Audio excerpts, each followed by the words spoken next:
Welcome children to Saint Claret English Medium School, नरसनपेटा. Good morning.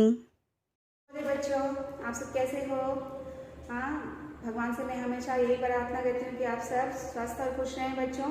तो हमारी कक्षाएं जो हिंदी की कक्षाएं चल रही हैं ना, कक्षा 5 क्लास 5 और हमारा जो नया पाठ है, कौन सा पाठ है? नया पाठ संख्या 7, लेसन नंबर 7। पाठ का नाम क्या है बच्चों? सिंग अच्छे या पैर। सिंग अच्छे या पैर।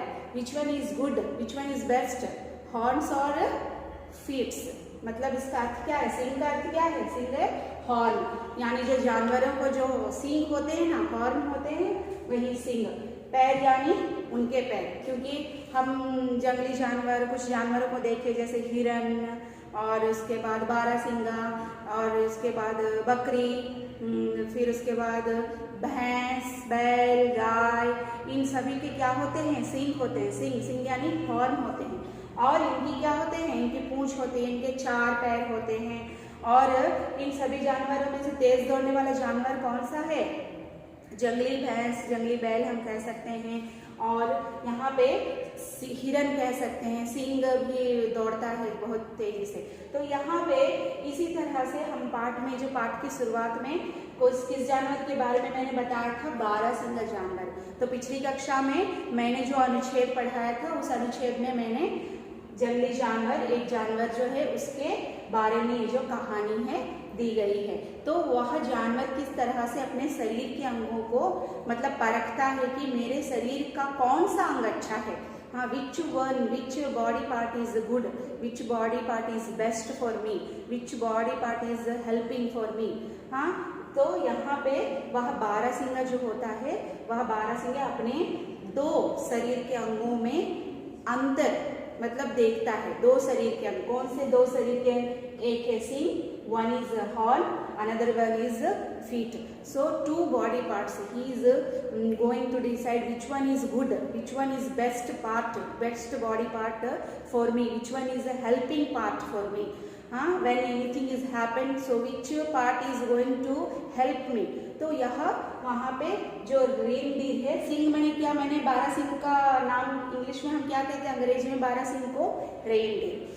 तो अब हम चलते हैं। तो पिछली कक्षा में जो मैंने पढ़ाया था, एक जंगल, घना जंगल, एक घना जंगल रहता है। घना जंगल में एक बारहसिंगा रहता है, dense forest. In the dense forest one reindeer is there. So that reindeer what happened? once time he went to drink water. So near one, what is there? One pond, lake is there. So that side of the lake, that reindeer is drinking water. So in that time what happened? When that reindeer is drinking water from the lake, one corner that reindeer is standing and drinking water. So that reindeer is observing the shadow, his own shadow in the inside the water. क्योंकि मैंने आपको बताया था, पानी क्या, जिस तरह से हम आईने में mirror, when that mirror shows our same shadow in the mirror, we can say our same face, same body, same hands, same eyes inside the mirror. We can see our same in the mirror like a photocopy. Like that only, if we see our face in the water also, we can see same our structure in the water like a mirror that reflect. So यहाँ पे वहाँ पे जो बारहसिंगा होता है, पानी में देखकर अपने सींगों को देखता है और अपने पैरों को देखता है. So when that reindeer is observing that reindeer's shadow in the water, that observing his body parts, so horns are good और feet are good. तो उसके बाद की कहानी यहाँ पे देखिए बच्चों, मैं पहले इस अनुच्छेद को पढ़ती हूँ. First I am going to read this para, then after I am going to explain the paragraph. Okay children, so shall we start? तो शुरू करते हैं बच्चों. ध्यान से सुनिए, ध्यान दीजिए और हर एक शब्द का अर्थ मैं बताती हूँ, उसको समझने की कोशिश कीजिए. तो चलिए अब हम अनुच्छेद को पढ़ते हैं. आप अपनी किताब को खोलें और अनुच्छेद को देखते रहें. तो यहाँ पे देखिए, इसके बाद उसकी नजर अपने पैरों पर पड़ी. अपने पतले और सूखे पैरों को देखकर बहुत अधिक दुखी हुआ. यहाँ पे सूखी, उसके नहीं बच्चों, उसकी नजर अपने पैरों पर अपने पतले और सूखे पैरों को देखकर बहुत अधिक दुखी हुआ। फिर मन ही मन ईश्वर को कोसते हुए खुद से कहने लगा, मेरे पैर कितने पतले और भद्दे हैं। इतने भद्दे और पैर को देखकर ईश्वर ने मेरे साथ अन्याय किया। यहाँ पे देखिए, इतने भद्दे पैर देखकर ईश्वर ने मेरे साथ अन्याय किया है।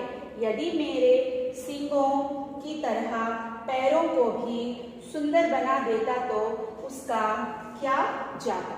तो यहाँ पे पाठ देखिए बच्चों, अगले अनुच्छेद में यहाँ पे जो बारहसिंगा जो है, बारहसिंगा अपने सींगों को और पैरों को दोनों में अंतर देख रहा है कि ये कौन से अच्छा है, कौन सा अंग मेरे लिए अच्छा है, कौन सा अंग सुंदर है। मतलब वह यहाँ पे क्या देख रहा है, दोनों में अंतर क्या देख रहा है, उसकी जो बनावट है, उसका जो रूप है, उसे परख रहा है। उसे वह देख रहा है कि which one is good, beautiful, which my feets are beautiful और my horns are beautiful. Only that beauty, only that Barasinga, that reindeer is observing, but not observing and not thinking about the strength. Okay, so we will see next in the class, children. So यहाँ पे देखिए, यहाँ अनुच्छेद में समझाती हूँ। देखिए, इसके बाद उसकी नजर अपने पैरों पर पड़ी। सो पिछले अनुच्छेद में पहले वह अपने सींगों को देखता है। सींगों को देखकर, पानी में सींगों को देखकर, वह सींग दिखने में जो बारहसिंगे के सींग होते हैं बहुत ही सुंदर होते हैं। किस तरह के होते हैं, देखिए यहाँ पे मैं आपको दिखाती हूँ।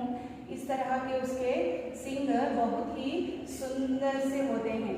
हाँ, बहुत ही सुंदर, एकदम मतलब देखने में हमें एकदम उसके सींग इतने सुंदर हैं, बारहसिंगा के सींग इतने सुंदर हैं, कह के हमें बहुत ही आनंद मिलता है कि बहुत ही सुंदर, जैसे किसी भी पेड़ की टहनियाँ की तरह होते हैं, like branches of the tree, मतलब स्मॉल। तो यहाँ पे देखने में बहुत ही सुंदर हो, जो सींगों को देखकर वह बहुत खुश होता है कि मेरे सींग कितने सुंदर हैं। How beautiful my horns are, how nice it is looking, how nice colour, how nice shape, my horn shape is very beautiful. तो वह अपने सींगों को देखकर बहुत ही खुश होता है। He is feeling that reindeer is feeling very happy to seeing the beauty of that his horns. Then after what happened? इसके बाद उसकी नजर अपने पैरों पर पड़ी। तो सींगों के बाद उसका शरीर पूरा उसको पानी में नजर आता है ना, तो शरीर जब नजर आता है तो बाद में उसके पैर उसको पानी में नजर आते हैं। शरीर का जो अंतिम अंग होता है पैर, तो पैरों को देखता है। हाँ, that reindeer is looking on his the feet inside the water where he is looking the shadow of his body. तो इसके बाद after that उसकी नजर अपने पैरों पर पड़ी। तो उसके बाद वह अपने पैरों को देखता है, पानी की परछाई में अपने पैरों को देखता है और अपने पतले और सूखे पैरों को देखकर बहुत अधिक दुखी हुआ। तो वह जब अपने पैरों को देखता है, पानी में जो परछाई होती है उसकी परछाई अपने पैरों को देखकर वह बहुत ही दुखी हो जाता है। That reindeer is feeling very sad. What? Feeling very sad. Why? Because reindeer's legs, that feet are very thin, very thin. Or like looking like a dry. What we are saying, when the summer season will come, no. How the trees are become very dry, no leaves, no greenery, only dry. Why? Because of summer. तो summer जो गर्मी के दिनों में जिस पेड़ की टहनियाँ जो होती है, ब्रांचेस जो होती है, सूख कर पूरा एकदम टहनियाँ पतली दिखती है, दुबली दिखती है, उसी तरह जो बारहसिंगे के जो पैर होते हैं पतले और सूखे, पतले माने थिन, सूखा माने ड्राई, एकदम पतला सूखा देखकर अपने पैरों को वह बहुत ही दुखी हुआ। दुखी माने व्हाट? Feeling very sad. तो जब उसकी दुखी होता है, फिर क्या होता है? फिर मन ही मन ईश्वर को कोसते हुए खुद से कहने लगा, मेरे पैर कितने पतले और भद्दे हैं।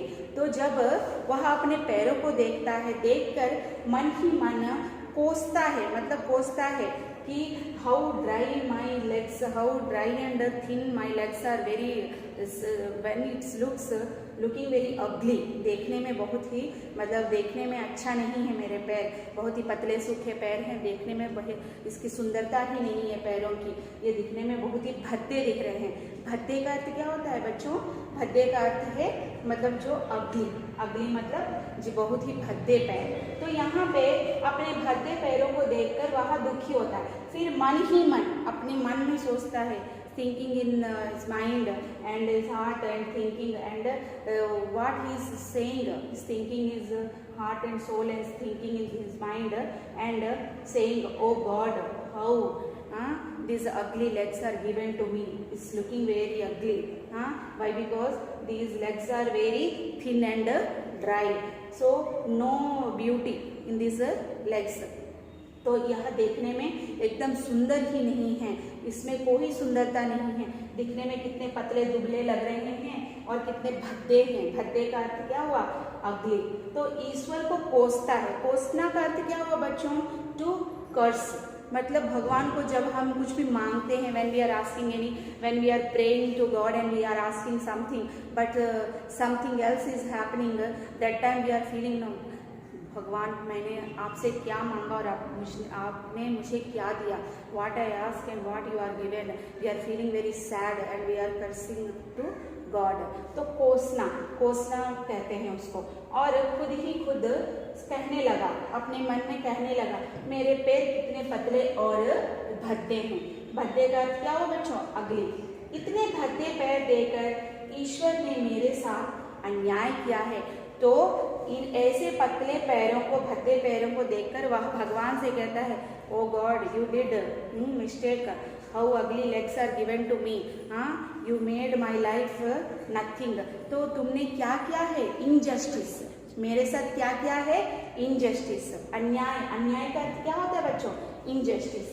यदि मेरे सिंगों की तरह पैरों को भी सुंदर बना देता तो उसका क्या जाता। तो मन ही मन भगवान को कोसते रहता है, cursing and saying you did injustice with me, why? Because you given a nice and beautiful horn to me but my legs are very ugly, why? Because it is looking very dry and very thin, no beauty in that. So when we are saying anything, when it is beautiful only we are attracting, yes or no? So that reindeer's legs are not attractive, no beauty on that legs.